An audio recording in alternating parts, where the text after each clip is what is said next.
Good morning. I'd like to welcome you to the 2019 Pac-12 Football Media Day, in this year, the 150th anniversary of the great game of college football, which also happens to be the 104th anniversary of the Pac-12 Conference. Members of the media that are here today do so much to support our programs and our student athletes. I want to thank you for being here today, for your coverage of the conference throughout the year. I'd also like to thank our football coaches and our student athletes for being here today to talk about our football programs and the upcoming season ahead. You know, when I look at our coaches and our student athletes, I think the group that we have here today is a tremendous reflection of the athletic and academic excellence that our conference is known for. And they give me great optimism for the season ahead and this conference's future success. Before I provide some updates and reflections, I also want to thank all Pac-12 athletics directors who are in attendance here today, along with our bowl partners and representatives of the College Football 150th Anniversary Campaign, including College Football 150th Anniversary Executive Director Kevin Weiberg.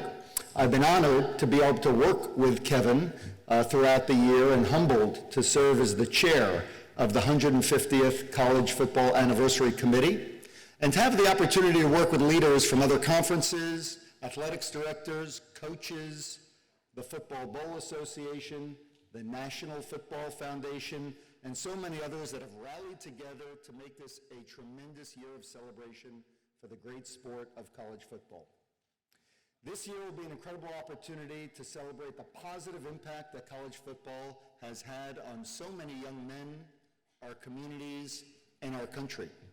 You will see fantastic promotional efforts in our conference and around the country from our broadcast partners, significant branding and community activities, amongst other initiatives throughout the season. I hope you have an opportunity to speak with Kevin and other representatives of this effort here today.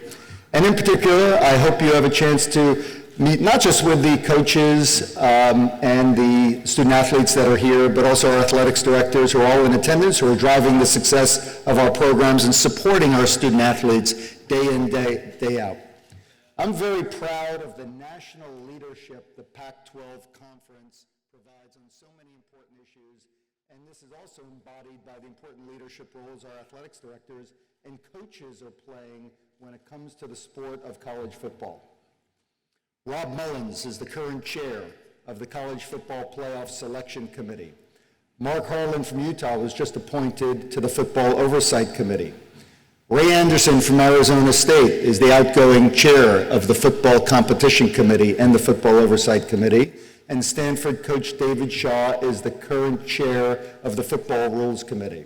These are all prominent positions, and Pac-12 leaders are shaping the future of college football on a national stage. Overall, we are working together as a league better than we ever have, with our CEO group, who's currently led by University of Colorado Chancellor Phil DeStefano, our AD group, and as you'll hear today, we've got a lot of positive results and progress as a result of this great collaboration, working day in, day out on behalf of our student athletes to take our conference to the next level of success. Over the next few minutes, I want to touch upon three main topics. One, the upcoming Pac-12 football season. Secondly, we've got some important news related to Pac-12 football, including the future home of the Pac-12 Football Championship Game, our future bowl partnerships, and the results of an independent football officiating review process that we've conducted over the last few months. And lastly, Pac-12 conference athletic success across all sports, including important updates on areas of leadership and innovation at the Pac-12 that we're very proud of in the context of our overall mission to support our student athletes. First, Pac-12 football on the field this year. As a conference, we aim to improve every year to demonstrate the improved depth of performance across our teams, but to also have elite teams that are competing for the college football playoff, for national championships, other New Year's Six and prestigious bowl games. I think the building blocks for our football programs are coming into place, and our teams are going to have amazing opportunities to prove themselves very early in the season, given some of the non-conference matchups that we have. There's no question that the past couple of seasons have fallen short of the historical standards for the Pac-12 and where our programs aspire to be. We have to acknowledge many of the criticisms that the conference has received, and I can tell you that collectively we've taken a hard look at everything about how we're operating when it comes to football. We're working very closely with our coaches and our member schools, and they individually are working very hard in making important investments to explore all avenues that will position our conference for future success in football and to support the Pac-12 as a whole. We have a sense of urgency in this work, but we also know that having a long-term view is important, and holding true to the principles and values our conference holds dear is very important as well. At the same time, there's a few reasons that as a conference we're very excited about the prospects for the upcoming season. First and foremost, we're returning a very strong group of coaches with tremendous track records of success, who this year will be joined by one new member, Colorado head coach Mel Tucker. I want to welcome Mel. And while we've got some very experienced, seasoned, and some of the most successful college football coaches in history, it's important to note that half of our coaches have been in the league less than 2 years. So we still have a lot of new coaches that are building their programs, bringing in their type of recruits, and shaping their program for future success. Our conference has great talent. We're returning 11 first team and 13 second team all-conference players. Our strong running game this year will feature 6 returning backs who rushed for more than 1,000 yards last season. And those running backs are going to be supported by offensive lines that on average will feature more than 3 returning starters per team. Some Pac-12 teams have been known for strong defense and great secondaries. We've had 7 defensive backs selected for the NFL draft this past year, but our secondaries are going to feature several big playmakers across the conference. And of course, again, our conference is going to have candidates for the Heisman Trophy, some of whom are here today. Additionally, our schools have continued to make significant investments in hiring very strong coaching staffs and in their football facilities, which of course support their recruiting efforts and the overall success of their programs. Almost half of the Pac-12 teams are named in one preseason top 25 poll or another, and this is a great indication of what we believe, that our conference boasts competitive depth and a number of teams with the potential for very strong seasons and able to compete for the college football playoff. Some of the great nationally broadcast non-conference matchups will be kicking off the season this year. Thanks to our broadcast agreements, there's going to be amazing exposure for games including Oregon versus Auburn, where ESPN Game Day will be there for that opener. Colorado, Nebraska, UCLA, Oklahoma, USC, Notre Dame, Arizona State, Michigan State, and Stanford playing both Notre Dame and Northwestern this year. Thanks to the Pac-12 broadcast agreements, these high-profile non-conference games will be broadcast on national network TV between 1 p.m. and 5 p.m. kickoff times, providing our schools with the most exposure possible to demonstrate the strength of the conference this year. And all these games are continued indication that Pac-12 schools are not afraid to play tough schedules, which should make the season even more exciting for our fans. Now, turning to other Pac-12 football news on the broadcast front, in addition to the excitement of being at the games, our fans will once again be able to follow along through our partners at Fox Sports and ESPN, who combined are going to be telecasting 44 Pac-12 football games this year. And for the first time ever, ABC Network is going to be telecast our Pac-12 Football Championship Game at Levi's Stadium on Friday evening. And of course, Pac-12 Networks is going to showcase 35 football games and be visiting every campus with multi-day coverage leading up to the games, broadening our exposure for Pac-12 football and going deeper than we've ever gone before. Pac-12 Network's president, Mark Shukin's here today with us. I know he'll be doing a roundtable later for those that want to talk to him about specific Pac-12 Network's news and our specific plans for amping up our football coverage this season. I think you'll find that interesting and worthwhile. Overall, when it comes to media, I think we're all noticing there's an unprecedented shift occurring in the media landscape and in consumer habits. While this creates uncertainty, it also creates tremendous opportunity. And because we own and control all of our media rights and have all of our rights coming up in 2024, we continue to feel very good about how we're positioned for the future. While we recognize during these changing times and paradigm shifts, we've faced headwinds on distribution with the Pac-12 networks. As a whole, when it comes to media, we've got strategic patience, and we're going to be able to take advantage of these positive media trends, new players in the marketplace, and the increasing value that we see in our rights, especially as these new players from technology and media come in and are aggressively bidding for sports rights. That's why, as many of you know, we've recently been through an exploration process looking at potential strategic media partners even before 2024. We've been delighted with the great interest that's been generated and attractive bids and valuations that we received from a diverse group of some of the most respected media companies, as well as new technology players. And as of today, we continue to narrow the field of companies that we're talking to that could provide important strategic value and revenue to our members. We may or may not ultimately do something before 2024, but we've got the optionality to be able to consider these things because of our ownership and control, and certainly feel it always makes sense to take a look at how you could do things better, how we might be able to help our schools and our programs short-term as well as long-term.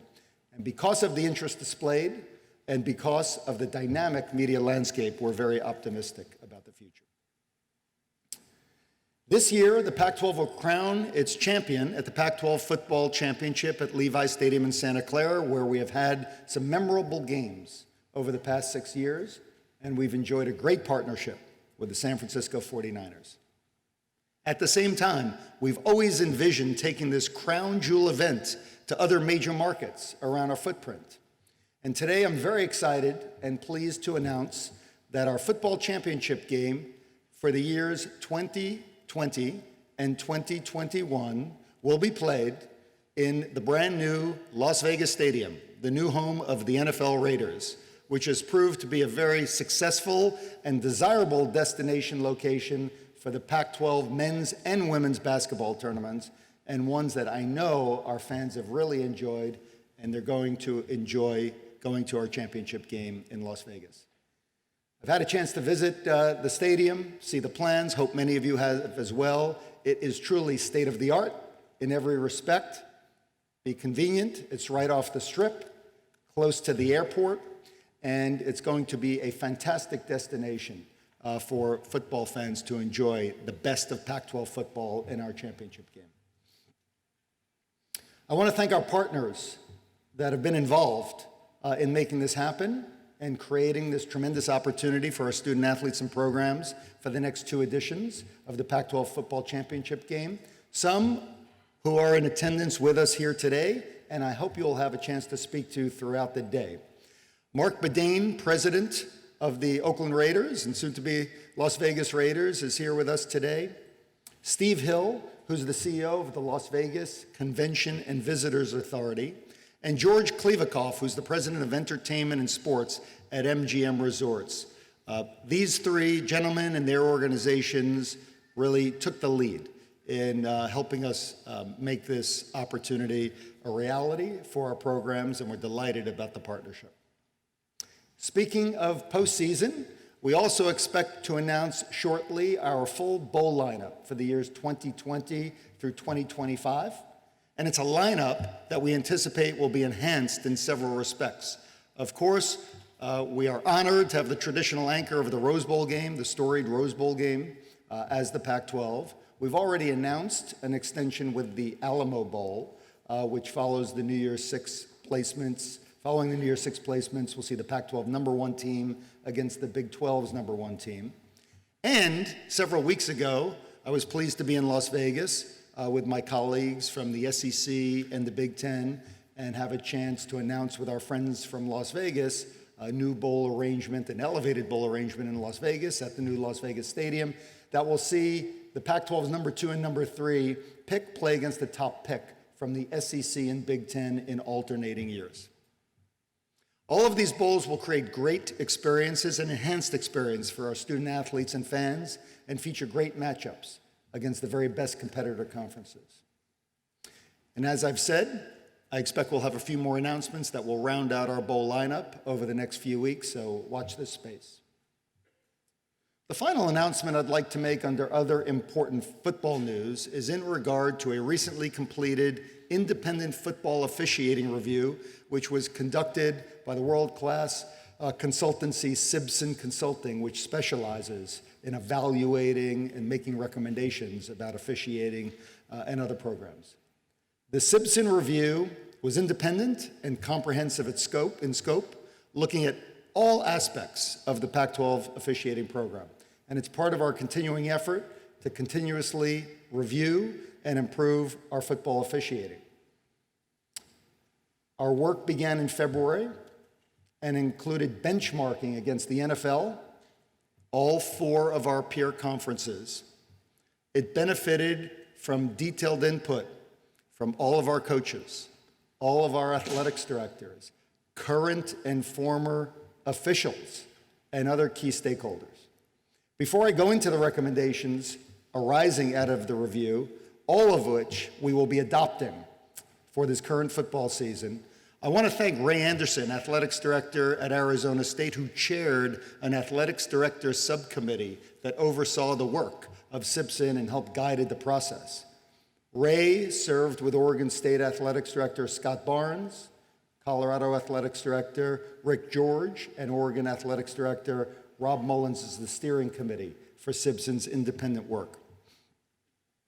As you'll see in the report, a summary of the findings, which are being released, Simpson concluded that the Pac-12 officiating program is fundamentally sound and predominantly consistent with industry best practices. At the same time, they identified several very important areas that could be and need to be strengthened further.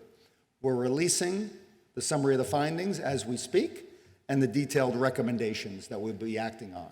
And I'd like to highlight 4 for you right now, so as you have a chance to look through it, you'll have a sense of the headlines.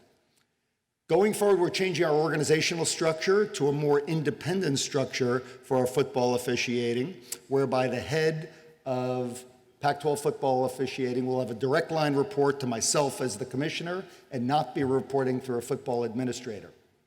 Secondly, there will be a very detailed manual codifying all the policies and procedures involved in collaborative replay that will also be released in the next several days or weeks, made available to the public, as well, of course, to our coaches, administrators, detailing exactly the processes and procedures that will be followed for collaborative replay, which will eliminate the possibility of an incident like we had last year in the Washington State USC game.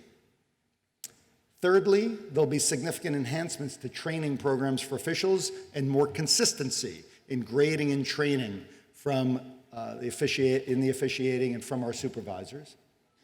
And there's going to be a shift in our communications protocol when it comes to officiating, with more transparency and public comment around significant calls or errors that either impact player safety or the result of the game. We are also going to be monitoring closely what the SEC is doing with their Twitter feed and their other external communications, and we'll see if we want to make further adjustments in the future. But for us, this will be an important step forward in terms of how and when we communicate based on the significance of any egregious errors that have an impact on player safety or the outcome of a game. I urge you to read the summary, and during the lunch hour, I'm going to do my usual roundtable for those that are interested in speaking. I'm going to kick off the roundtable and ask Ray Anderson, who chaired this independent review led by Simpson, to join me. So we'll save all questions about the officiating review and the Simpson report for the lunch hour so that Ray can join me in answering those questions. This was a very extensive and comprehensive process, and as I mentioned, we are moving forward to implement all of Simpson's recommendations to build upon what they found is a very strong fundamental foundation for the Pac-12 officiating program, but with significant areas for improvement. We are committed to excellence, being the best we can be, and ensuring that our officiating program continues to improve and as strong as possible.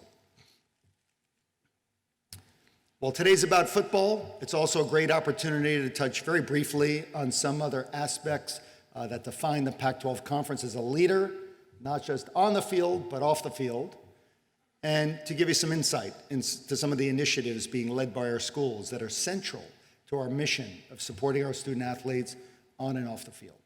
I'm proud to say that once again, for the 14th consecutive year and the 53rd year out of 59 years, the Pac-12 was the best overall conference in the country. We demonstrated this by winning more NCAA championships than any other. Led by Stanford, which won a remarkable 6 NCAA championships this year, and it's their 25th consecutive Directors' Cup title. The Pac-12 has now won 526 NCAA titles in its history across 28 different men's and women's sports, far surpassing the nearest competitor conference. Our conference historically has emphasized its commitment to women's sports and Olympic sports, and in that connection, I have to note with pride that 6 of the members of the recent U.S. women's national team that won their 4th World Cup were recent Pac-12 student athletes. I know I had the chance to enjoy watching when they were at our schools. And you can bet that we're very much looking forward to this next year's Olympic Games in Tokyo, exactly 1 year from today. And then the games coming to LA, of course, in 2028. I'm very proud that our conference will be sending more student athletes and former student athletes to Tokyo than any other conference. It's the nature of the broad-based excellence represented by our schools. Beyond this commitment to across-the-board excellence on the field is a closely related commitment to innovation and leadership off the field as well. This has been demonstrated by the Pac-12's continued commitment to funding research into the prevention and treatment of brain trauma, and a particular focus on Pac-12 student-athlete mental health, which is also getting funding for important research. Uniquely amongst college conferences, we've committed to sustainability in our facilities and our athletics activities. We held our 3rd annual sustainability conference this year, and we've established the Pac-12 Sustainability Working Group and a Pac-12 Team Green initiative, which brings together our athletics administrators and sustainability professionals from all 12 of our campuses to support those efforts toward moving toward a more environmentally sustainable athletic enterprise. And we continue to build upon the Pac-12 Global Initiative, not only with our basketball game in China, which this year will feature for the first time 2 Pac-12 teams playing against each other. Arizona State and Colorado will kick off the regular season in basketball in Shanghai, but also with teams visiting Australia and Japan across different sports. And we continue to expand our media distribution outside the U.S., continuing to raise the profile of the conference and of our 12 outstanding universities. So thank you for being here again today. I know it's a jam-packed day with all of our coaches, student athletes, athletics directors, bowl, and other partners that are here today. Very much appreciate the effort you all make to be here today, but also to follow Pac-12 throughout the football season and throughout the year. Looking forward to what promises to be a very exciting season. Thank you.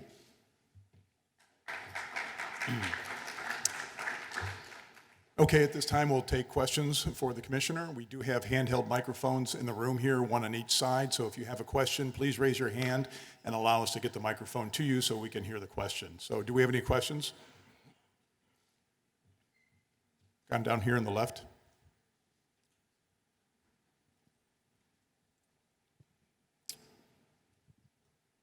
Commissioner L.T. Willis, TG Sports.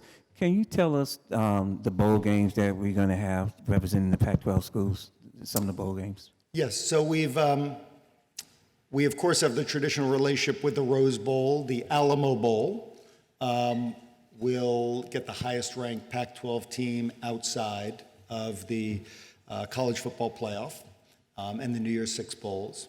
And then we have not announced the rest of our lineup yet. We're in the process of renewing and extending agreements and maybe some new ones along the way, with the exception of the Las Vegas Bowl. We've had a great relationship in Las Vegas, playing against Mountain West team. It's really been completely repositioned thanks to the Raiders and the Las Vegas Stadium, incredible facility. Everyone's come together to really elevate that game, so that's going to move up in our lineup and have our second or third team after the college football playoff. And notably, this is the first time we've ever had a bowl tie-in against an SEC team. So I know that will not go unnoticed for many of you in the room. I think fans have been clamoring for a long time to see the Pac-12 go head-to-head in a bowl tie-in with the SEC. So it's no small step that we've finally been able to achieve that, thanks to the help of our friends at the Raiders, ESPN that's involved in the game, MGM, Las Vegas Convention Visitors, and work with the Big Ten to make that an alternating game. So we're going to announce the full bowl lineup very soon. We just didn't have all the I's dotted and T's crossed with those agreements before Media Day, so there'll be more news to follow. Yes, Earl Heath, LA Observer newspaper. On your global initiative, are you planning on any other sports besides basketball in Japan and Australia? Yes, we are. We regularly have teams from other sports that are taking advantage of the opportunity. I even think Arizona State ice hockey is going to China this year, but we've had volleyball teams, women's basketball teams, golf teams, and I know we've got very active discussions around baseball and other sports. So I can follow up and give you the exact details of which teams are going to which places. But the global initiative provides financial and other support for every single one of our schools to support individual programs, regardless of sport, if they want to take advantage of the opportunity to travel to strategically important markets in the Pacific Rim.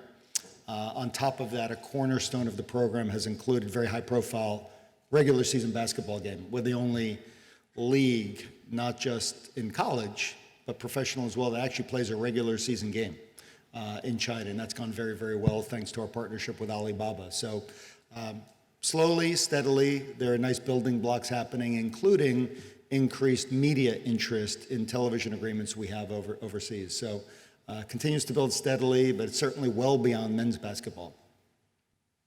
Okay, we'll stay right here. Ralph Amsden, Rivals. Question, the Pac-12 faces a really unique challenge, unlike any other conference, in that 75% of its members reside in states where recreational marijuana use is legal. Arizona's probably set to vote on it in 2020, and now you've moved the Pac-12 Championship Game to another state in which that is the case. Does the Pac-12 as a conference do anything to address this unique challenge, being that NCAA regulations don't necessarily match up with state law the way that many other conferences do?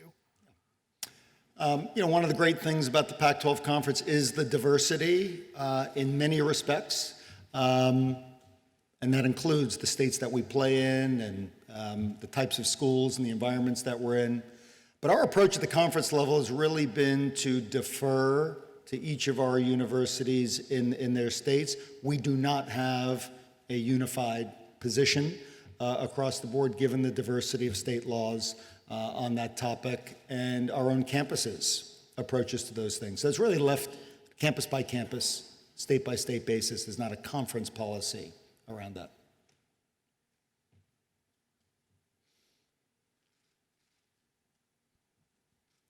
Do we have any other questions in the back left? Larry, a lot of the reports are that the Pac-12 is still trailing other Power Fives in revenue, significantly behind the SEC, Big Ten. What do you think the biggest reason is for that, and what are you guys doing to address that issue? Well, I think, I don't know if it's the biggest issue, but certainly a significant issue is simply timing. It wasn't very long ago, in 2012, when we signed our media deals, that we had the largest media contracts in the country. Other conferences' TV deals have since come up, or conferences have expanded and renegotiated TV deals or started networks. So some of this is just timing. And come 2024, you'll see the league tables and revenue, as people like to follow them at the conference level, shift again, and you're going to see the Pac-12 skyrocket up Can't tell you right now exactly where we'll land, but I think it'll be impressive. And it's not just around media agreements. It also has got something to do with bowl performance, participation in the college football playoff, which generates revenue that flows through the conference or shared with all members. It's got something to do with teams that are participating in the NCAA basketball tournament, where conferences generate units that get shared equally, and other revenues that are generated from the center. So I'd say some of it is timing, some of it is cyclical in terms of what's being generated from the center, and some of it's got to do, frankly, with the strategy that we've taken and a long-term view that we've taken about owning and controlling our rights, because we envision a world come 2024 where there are going to be very, very significant opportunities we want to take advantage of. So we've made the choice as a league to keep all of our rights available, to be able to relicense all our rights in 2024. Some of our peers have traded short-term value, but have committed their rights long into the future to 2035. So we're measuring success over a longer period of time, not just where we sit now. Having said that, keep in mind that the revenue our schools have to work with, hiring coaches, building facilities, providing support for student athletes, is made up in small part based on what they get from the conference. It's a very important source of revenue, but their largest source of revenue is what they generate locally. And we've got schools that are, competing well. And our schools often point out to me we've got other very unique and strong advantages that in terms of the academic prowess of our schools, the markets, we recruit very well. And as I pointed out, the real measure we focus on is competitive success, and we continue to win more than any other conference across the board. It's a lot of different factors in answering your question, but I'm glad you gave me the opportunity to add some context to it. And understanding that the last thing I'd say is the exploration that I talked about, where we're looking at possible media partners even before 24, is a recognition that revenue is very important to our universities. And even though we've got this long-term strategy and we're very focused on 2024, we're always willing to look at the environment, look at the market, and if there are opportunities to stay consistent with our strategy, but take advantage of shorter-term opportunities. We're working really closely with our athletics directors, really closely with our presidents and chancellors in terms of evaluating everything. So that's how we're approaching that conversation. Question here in the front left. Larry, in terms of the football title game, I know that the next 2 years in Vegas, but do you envision it kind of moving around to different parts of the conference? There's a new LA stadium opening up next year, Seattle with their facility. I mean, you've got Glendale, which hosts the Fiesta Bowl.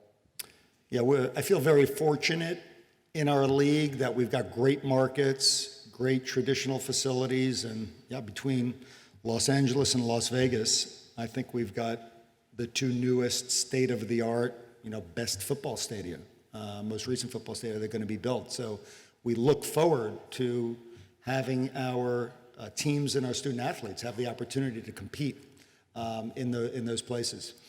In the case of Las Vegas, we've been able to announce the bowl game. We've been able to announce now the football championship game. We've got some of our teams that they're going to play some early season games in that facility as well. Don't have anything to announce today. I expect that our teams will have opportunities to play in the new Los Angeles Stadium, which is fantastic and something we're very excited about. We announced 2 years in Las Vegas because we're really excited about being there in the year the stadium comes live. In the first year of that stadium, we think there'll be a tremendous buzz, tremendous excitement throughout our footprint amongst our fans to be there in those early years. And then we'll evaluate. We've been very fortunate to have a lot of options available. We've had a great experience with the 49ers. We're looking forward to the next 2 years, and then we'll see after that. But we're not going into it, to answer your question, with a specific formula in mind or with a definitive plan after that. We're taking it a step at a time. Question up here in the middle.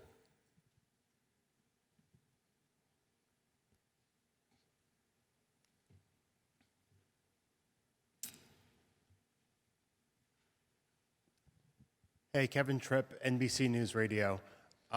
What would your reaction be? What would the conference's reaction be if in Sacramento or another state capital, legislation was in the future signed into law, as is being considered, that would allow student athletes to be paid and or sponsored?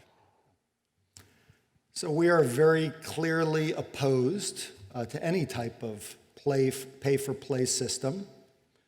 Notably, the federal courts and the Ninth Circuit have also weighed in now on multiple occasions to say they do not support any system for compensation for student athletes that's not tethered to education. So, I think we'd be opposed to the type of system you described, and it would certainly be a violation of NCAA rules. Having said that, the NCAA is about to start exploring whether there is a possible system to look at name, image, and likeness value for student athletes that is tethered to education, that is not pay for play, and we'll see where that process goes.